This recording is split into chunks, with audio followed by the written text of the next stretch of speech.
Assalamualaikum warahmatullahi wabarakatuh. Halo semuanya. Di video kali ini kami dari kelompok 8 akan memaparkan biografi dari Ibnu Sina. Selamat menyaksikan. Ibnu Sina mempunyai nama lengkap Abu al-Ali Husain Ibnu Abdullah Ibnu al-Hasan Ibnu Ali Ibnu Sina, atau di dunia barat dikenal dengan nama Avicenna. Ia dilahirkan pada bulan Safar di desa Afsana pada tahun 370 sampai 428 Hijriah atau 980 sampai 1037 Masehi di sebuah desa dekat dengan Bukhara. Ibunya yang bernama Setareh yang berasal dari Bukhara dan ayahnya yang bernama Abdullah yang berasal dari Bakhlan. Sejak kecil, Ibnu Sina memang menunjukkan daya intelektualitas tinggi serta ingatan yang kuat.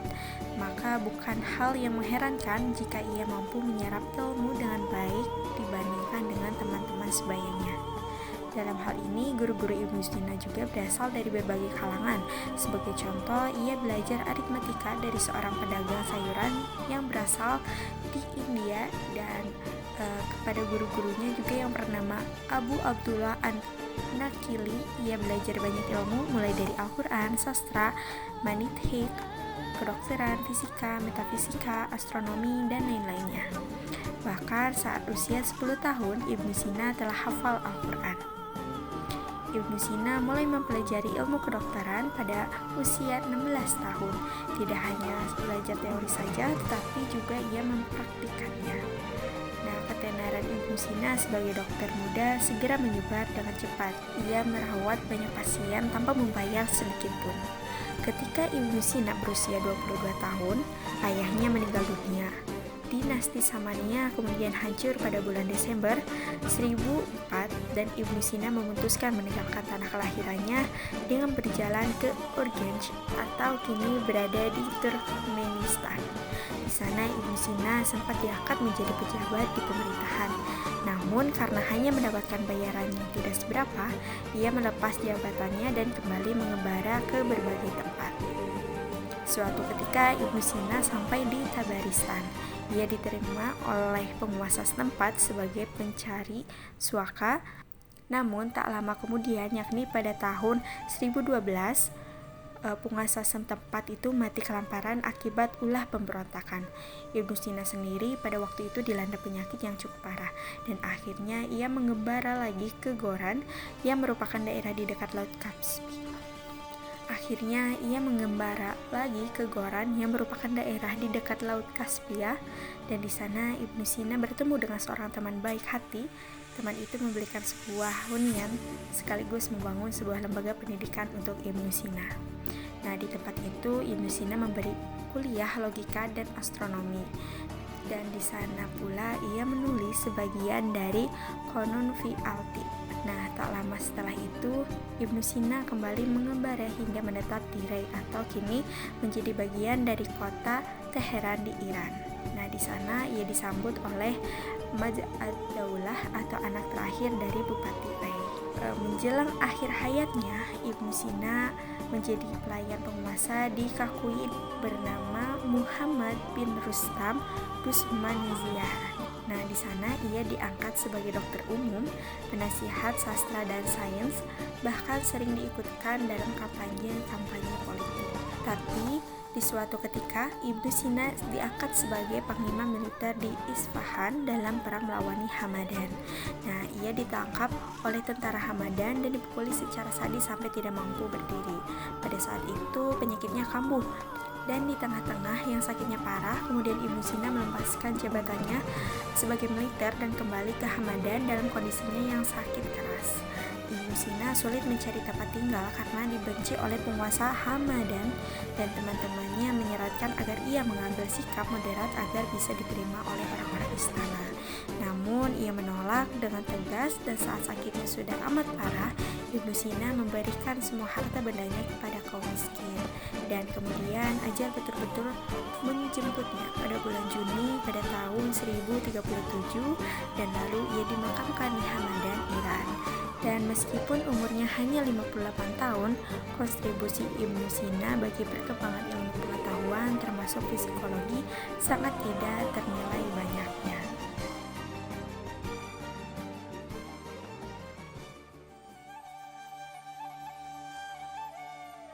Ibnu Sina yang dikenal di bagian barat sebagai Avicenna adalah seorang filsuf, ilmuwan, dan dokter dari dunia Islam abad pertengahan.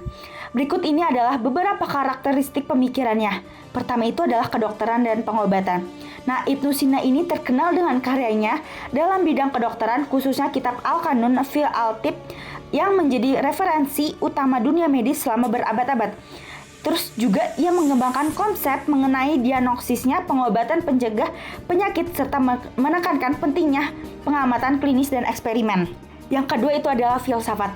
Nah, si Ibnu Sina ini juga menggabungkan filsafat Yunani, terutama Neoplatonisme dengan pemikiran Islam. Dalam metafisika, Ibnu Sina memperkenalkan konsep wujudnya dan esensi serta membahas hubungan antara keduanya. Ibnu Sina juga ini mengembangkan argumen ontologisnya mengenai keberadaan Tuhan yang dikenal sebagai bukti pertama. Yang ketiga ini adalah epistemologi. Nah, Ibnu Sina ini menekankan pentingnya akal dan logika dalam memperoleh pengetahuan. Ia juga membedakan antara ilmu yang diperoleh melalui demonstrasi logis dan ilmuwan yang diperoleh melalui pengalaman. Terus yang keempat ini adalah psikologi dan ilmu jiwa. Nah, Ibnu Sina ini menulis banyak tentang jiwa dan menggambarkan jiwa manusia sebagai entitas yang mandiri dan abadi. Ia juga mengklasifikasikan jiwa ke dalam 3 bagian, yaitu jiwa vegetatif, jiwa hewani, dan jiwa rasional. Nah, yang kelima ini adalah pengaruh dan warisan. Nah, karya-karya Ibnu Sina ini sangat berpengaruh di dunia Islam dan Eropa. Bukunya diterjemahkan ke dalam bahasa Latin dan digunakan sebagai teks standar di universitas-universitas Eropa hingga abad ke-17. Nah, pemikiran juga menjadi dasar bagi banyaknya perkembangan dalam filsafat dan ilmu pengetahuan di kemudian hari.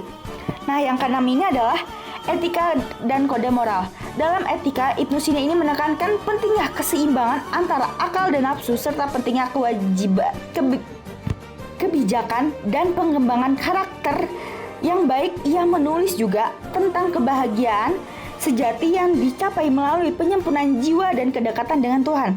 Nah, pemikiran Ibnu Sina ini mencakup sangat luas berbagai bidang ilmu pengetahuan. Nah, Ibnu Sina juga ini mencerminkan keinginannya untuk menyelaraskan berbagai disiplin ilmu dan menegaskan pentingnya akal budi dalam memahami dunia eksistensi manusia. Dia ini adalah simbol di era keemasan Islam di mana ilmu pengetahuan dan filsafat berkembang pesat, memberikan kontribusi besar pada peradaban dunia. Pengertian pendidikan menurut Ibnu Sina, pendidikan merupakan suatu proses di dalam menemukan transformasi baik dalam diri maupun komunitas. Oleh karena itu, proses pendidikan yang benar adalah membebaskan seseorang dari berbagai lingkungan intimidasi dan eksploitasi. Pada suatu sisi, manusia berperan dengan banyak subjek pendidikan dan pada sisi lain sebagai objek pendidikan. Sebagai subjek pendidikan secara moral, ia bertanggung jawab melaksanakan di mana pendidikan berlangsung. Misi pendidikan berlangsung sesuai dengan tujuan dan nilai-nilai yang dikehendaki oleh manusia. Sebagai objek pendidikan, manusia adalah sebagai sasaran pembinaan dalam melaksanakan proses pendidikan yang pada hakikatnya memiliki pribadi yang sama dengan manusia dewasa. Secara garis besar, manusia diciptakan untuk menjadi khalifah yang berakhlak mulia dalam rangka beribadah ikhlas karena Allah. Imam Ghazali mengatakan bahwa tujuan manusia adalah untuk menjadi manusia yang sempurna. Dalam mencapai atau membentuk manusia yang sempurna dibutuhkan suatu proses pendidikan.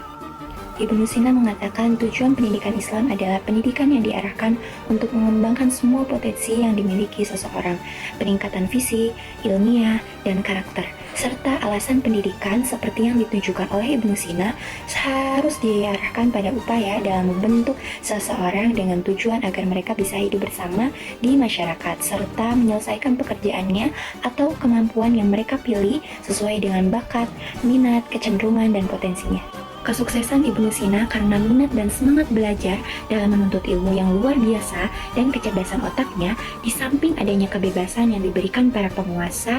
Jadi yang dapat disimpulkan adalah pendidikan sangat penting di dalam kehidupan kita, karena bukan hanya adab-adab saja yang dipelajari, tetapi pendidikan ilmu agama, ilmu Islam, ilmu pendidikan apapun itu kita harus pelajarinya dengan baik dan benar. Nah, pendidikan juga tidak hanya sekadar mentransfer ilmu pengetahuan kepada peserta didik, tetapi lebih dari itu mentransfer nilai. Selain itu, pendidikan merupakan kerja budaya yang menuntut peserta didik untuk selalu mengembangkan potensi dan daya kreativitas yang dimilikinya agar tetap survive dalam hidup. Nah, sekarang bagian aku yaitu menjelaskan tentang karya-karya Ibnu Sina. Yuk tonton. Nah, yang ke-1 itu Kitab Qanun fi al-Tib, Canon of Medis, yaitu karya dalam bidang ilmu kedokteran. Buku ini terbagi atas 3 jilid, pernah menjadi satu-satunya rujukan dalam bidang kedokteran di Eropa selama lebih kurang 5 abad. Buku ini merupakan ikhtisar pengobatan Islam dan diajarkan hingga kini di Timur. Yang kedua ada kitab Asy-Syifa, sebuah karya kitab dalam bidang filsafat. Kitab ini mencakup 4 bagian, yaitu ketuhanan, filsafat, matematika, dan logika. Nah, dalam kitab ini juga ditemukan beberapa pemikiran tentang pendidikan. Yang ketiga ada kitab An-Najat. Kitab ini berisikan tentang ringkasan dari kitab Asy-Syifa. Kitab ini digunakan untuk pelajar yang ingin mempelajari tentang dasar-dasar ilmu hikmah. Selain itu juga kitab ini berisikan tentang pemikiran Ibnu Sina dalam ilmu jiwa. Yang keempat itu ada kitab Fi Aqsamil Al-Ulumi Al-Aqliyah, yaitu sebuah karya kitab dalam bidang fisika. Kitab ini ditulis dalam bahasa Arab dan masih tersimpan di perpustakaan Istanbul. Penerbitnya dilakukan di Kairo pada tahun 1910 Masehi. Yang kelima itu kitab Lisanul Al-Arab, yaitu hasil karya dalam bidang sastra Arab. Menurut informasi, buku ini disusun oleh Ibnu Sina sebagai jawaban terhadap tantangan seseorang pujangga sastra yang bernama Abu Mansur Al-Ubai di hadapan Amir ala ad-Daulah di Isfahan. Nah, yang keenam ini ada kitab Al-Isharot wa Al-Tanbihat, yaitu sebuah kitab yang berisikan tentang logika dan hikmah. Dikatakan bahwa Ibnu Sina memiliki karya tulis yang dalam bahasa Latin berjudul The Conglutination Legibum. Dalam salah satu bab karya tulis ini, Ibnu Sina membahas tentang asal nama-nama gunung. Nah, selain kitab-kitab tersebut, masih banyak karya yang berjumlah cukup besar. Namun, untuk mengetahui berapa jumlah buku karya-karya tersebut secara pasti sangatlah sulit, mengingat perbedaan tentang sedikit banyaknya data yang digunakan. Namun, untuk menjawab hal ini, setidaknya ada 2 pendapat, yaitu dari penyelidik yang dilakukan oleh Father dari Dominikan di Kairo terhadap karya-karya Ibnu Sina. Ia mencatat sebanyak 276 buah. Dan yang kedua ada di Firib Kahiti dengan menggunakan daftar yang dibuat oleh Al-Kifti, mengatakan bahwa karya-karya tulis Ibnu Sina sekitar 99 buah. Nah, itulah karya-karya Ibnu Sina yang kita dapat ketahui. Semoga bermanfaat.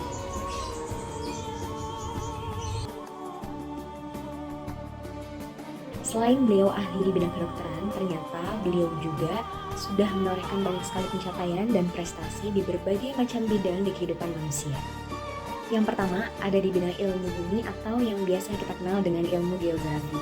Beliau menemukan bahwa cahaya merambat lebih cepat daripada suara.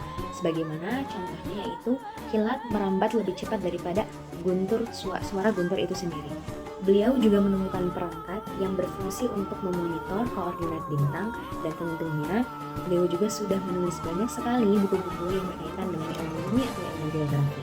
Prestasi atau pencapaian berikutnya yaitu ada di bidang farmakologi. Di dalam bukunya yang berjudul The Canon of Medicine, ia menjelaskan tentang 670 jenis obat-obatan, dan dia berbicara tentang polusi dan bagaimana hal itu bisa menyebabkan penyakit, termasuk juga dengan alergi pernafasan. Beliau juga dinobatkan sebagai salah satu cendekiawan muslim pertama yang berbicara tentang pentingnya psikoterapi dan dampak penyakit mental pada saraf dan tubuh seperti ketakutan, kecemasan, dan juga kesedihan. Ibnu Sina juga telah berhasil membuat rangkaian pemikirannya mengenai filsafat Islam yang terkoordinasi dengan baik, dan itu belum pernah dibahas oleh filsuf sebelumnya. Ibnu Sina juga telah menunjukkan kepiawaiannya di dalam bidang bedah, karena beliau telah menemukan berbagai cara untuk menghentikan pendarahan, baik dengan mengikat atau dengan oksidusi dengan api. Prestasi di bidang fisika, Ibnu Sina berhasil menemukan sebuah mesin yang digunakan untuk mengukur panjang secara akurat dan juga ia menggambarkan pergerakan dan ketenangan yang merupakan hukum pertama dari hukum Newton.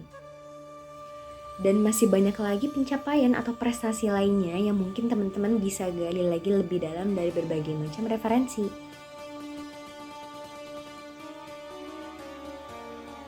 Seperti kita ketahui, Ibnu Sina ini merupakan salah satu tokoh yang memiliki pengaruh sangat besar di dunia ini, terutama dalam sejarah ilmu pengetahuan dan kedokteran. Tapi teman-teman pernah tahu gak sih, kenapa Ibnu Sina ini dijuluki dengan bapaknya kedokteran? Ketika usianya 16 tahun, Ibnu Sina ini sudah menguasai ilmu pengetahuan pengobatan kontemporer. Bahkan beliau sudah mempraktikannya di usia yang terbilang masih cukup remaja, itu kepada orang-orang yang sakit. Karena kecemerlangannya dan karena pengetahuan yang begitu luas. Dan pada saat itu pula, Raja Bukhara itu jatuh sakit. Tidak ada satupun tabib di istana yang bisa menyembuhkan penyakit dari raja tersebut. Dan pada saat itu pula, orang di istana itu memanggil Ibnu Sina untuk melakukan pengobatan kepada raja tersebut. Dan pada akhirnya raja tersebut sembuh. Maka dari itu, raja tersebut menghadiahi sebagai bentuk terima kasihnya kepada Ibnu Sina, yaitu dapat mengakses perpustakaan Samanid yang ada di istananya. Dan disinilah Ibnu Sina itu bisa bercakrawala dengan pemikiran-pemikirannya dan melahirkan berbagai karya, baik itu dalam pengobatan apapun. Dan hebatnya, pada usia 21 tahun, beliau berhasil menuliskan pemikiran-pemikirannya. Salah satunya yaitu pengobatan-pengobatan yang sampai saat ini kita rasakan.